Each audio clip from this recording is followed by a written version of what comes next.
Assalamualaikum warahmatullahi wabarakatuh. Jumpa lagi dalam BIMTEK seri panduan pembelajaran tahun ajaran 2021-2022 untuk guru. Kali ini kita menuju ke materi rancangan pembelajaran kelas atau mata pelajaran tahun ajaran 2021-2022 untuk guru. Penyusunan rencana pelaksanaan pembelajaran atau RPP kelas mata pelajaran. Desain pembelajaran yang tercantum dalam sebuah RPP kelas atau mata pelajaran di tahun ajaran 2021-2022 merupakan desain pembelajaran yang disesuaikan dengan kondisi satuan pendidikan dan karakteristik peserta didiknya pada masa pandemi COVID-19. Pada pembelajaran tatap muka terbatas PTM terbatas, berbagai adaptasi pembelajaran dilakukan terutama untuk merespon dampak dari pembatasan waktu pembelajaran di kelas, penjadwalan per kelompok belajar, serta kondisi lainnya. Di tahun ajaran 2021-2022, panduan pembelajaran PAUD Dikdasmen pada masa pandemi COVID-19 membantu guru untuk mendapatkan panduan teknis dalam menyusun RPP kelas atau mata pelajaran sesuai dengan pilihan kurikulum yang digunakan untuk satuan pendidikan. Untuk lebih jelasnya, silakan baca kembali buku panduan penyelenggaraan pembelajaran PAUD Dikdasmen di masa COVID-19. Anda ingin dapat membuat RPP kelas atau mata pelajaran efektif? Berikut ini adalah langkah-langkah yang dapat membantu Anda untuk membuat RPP kelas atau mata pelajaran. Panduan penyusunan RPP kelas atau mata pelajaran. 1. Menganalisis rencana dan jadwal pembelajaran yang ditetapkan. 2. Melakukan asesmen diagnosis terhadap kondisi peserta didik dan orang tua. 3. Menyusun jadwal pembelajaran kelas atau mata pelajaran. 4. Menyusun rencana pelaksanaan pembelajaran PAUD Dikdasmen di masa pandemi COVID-19. 5. Melakukan pembelajaran berdasarkan RPP dan jadwal pembelajaran.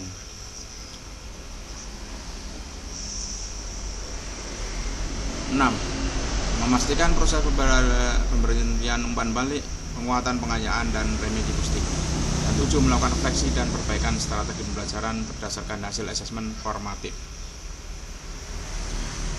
Seperti yang telah disebutkan dalam langkah-langkah di atas, dalam RPP kelas atau mata pelajaran pada pembelajaran tahun ajaran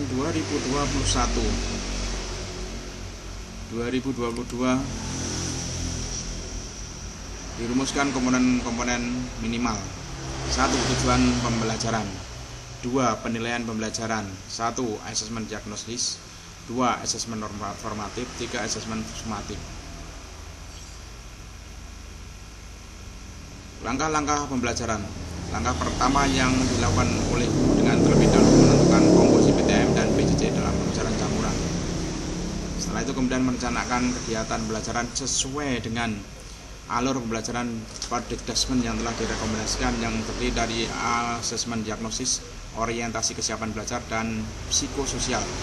Pembelajaran PTM atau PJJ, asesmen formatif, perbaikan atau pengayaan pembelajaran PTM, PJJ, dan asesmen sumatif. Komposisi PTM terbatas dan PJJ. Seperti yang telah Bapak Ibu guru ketahui, pada pembelajaran tahun ajaran 2021-2022 strategi pembelajaran menggunakan strategi pembelajaran campuran terdiri atas PTM terbatas dan PJJ. Oleh karena itu guru perlu menentukan komposisi antara pembelajaran PTM dan PJJ. Penentuan ini dapat menggunakan sejumlah pertimbangan. 1. Jumlah kelompok belajar. 2. Tingkat kemandirian peserta didik. 3. Tingkat risiko pandemi. Menurut kajian yang dilakukan Stein dan Graham 2014, komposisi pembelajaran tatap muka terbatas dan pembelajaran jarak jauh yang direkomendasikan adalah 1:3. Setiap 1 jam PTM bisa disertai dengan PJJ selama 3 jam. Meski demikian, guru bisa melakukan penyelesaian berdasarkan 3 kriteria tersebut.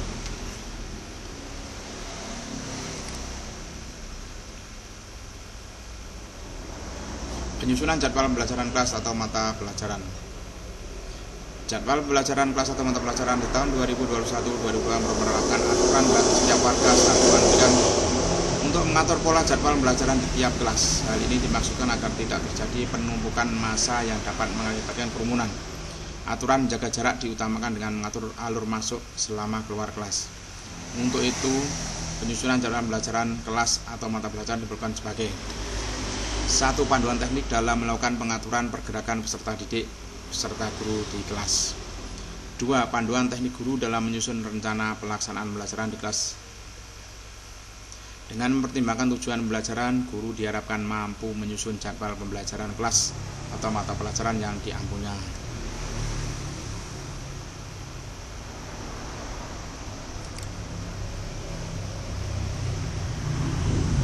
Contoh pembelajaran kelas atau mata pelajaran. Bapak Ibu, Anda pasti ingin mengetahui lebih jauh bagaimana guru-guru berbagai jenjang pendidikan dan dari berbagai daerah dengan berbagai keragaman kondisi mengatur jadwal pelajaran campuran dan merancang RPP di kelasnya. Apa langkah yang perlu dipertimbangkan atau disesuaikan oleh mereka agar pembelajaran lebih efektif dan minimal risiko penularan. Contoh 1, Guru Ahmad. Contoh 2, Guru Rani. Contoh 3, Guru Linda.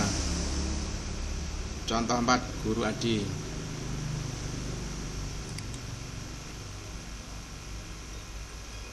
Wis rancangan pembelajaran kelas atau mata pelajaran tahun ajaran 2021-2022. Langkah pertama yang dapat guru lakukan dalam melakukan penyusunan RPP adalah menganalisis rencana dan jadwal pembelajaran yang ditetapkan oleh satuan pendidikan. Benar. Guru Atika telah merencanakan untuk melakukan asesmen diagnosis pada siswa dan orang tua di awal kelas tahun ajaran 2021-2022. Hal ini akan ia gunakan untuk menyesuaikan kurikulum dengan kebutuhan siswa-siswinya. Benar. Guru Ria diberitahu bahwa salah satu siswa kelasnya terkonfirmasi positif setelah kunjungannya dari luar kota. Guru Ria kemudian melaporkan kepada tim kesehatan hingga PTM tetap berjalan seperti jadwal biasa. Salah. Guru Patria menyusun komposisi PTM dan PJJ di kelasnya dengan menekankan komposisi terbanyak pada PTM yaitu 4 kali seminggu. Hal ini dilakukan dengan pertimbangan banyaknya beban materi belajar yang perlu dikuasai dan dilatih oleh siswa kelas 5 menghadapi AKM. Salah. Berkaca dari pengalaman pembelajaran di tahun ajaran yang lalu, Guru Dito bertekad untuk melakukan strategi asesmen formatif yang lebih beragam di tahun ajaran 2021-2022 dan memberikan umpan balik yang berskala pada siswa-siswinya sehingga mereka dapat melakukan perbaikan jangka pendek. Benar. Guru IMA mengajar di TKA dan memberikan tugas-tugas mandiri yang harus dilakukan bersama-sama oleh murid dan orang tua di rumah. Hal ini dilakukan untuk tetap memberikan stimulasi langsung pada murid TKA yang tidak dapat dilakukan secara maksimal melalui PTM. Benar. Karena banyaknya rombel di jenjang kelas 7, maka jumlah rombel untuk setiap kelas terpaksa dibuat sedikit lebih besar dari batasan ketentuan maksimal sehingga dapat mengakomodasi semua siswa untuk mengalami PTM minimal 2 kali seminggu. Salah. Untuk memastikan semua guru tetap bekerja dan menjalankan tugasnya sesuai jam mengajar, semua guru baik mereka yang akan mengajar di sesi PTM maupun yang tidak tetap diharuskan bekerja di sekolah. Salah. Sebelum tahun ajaran baru dimulai, sekolah tempat Guru Wahyudi mengajar menjadwalkan sosialisasi kepada orang tua murid untuk memahami ketentuan PTM terbatas sekolah secara umum dan memahami jadwal pelajaran kelas secara khusus. Hal ini penting agar orang tua memiliki pemahaman yang sama akan protokol kesehatan dan tujuan pembelajaran anaknya untuk memberikan dukungan penuh. Benar. Guru Suci mengajar matematika di kelas 9 SMP.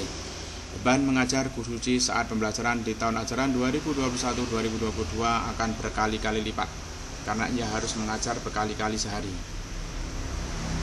Salah.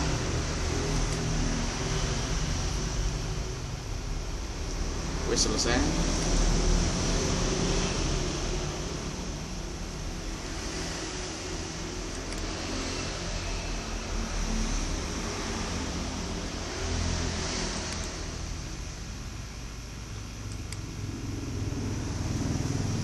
Sekian, assalamualaikum warahmatullahi wabarakatuh.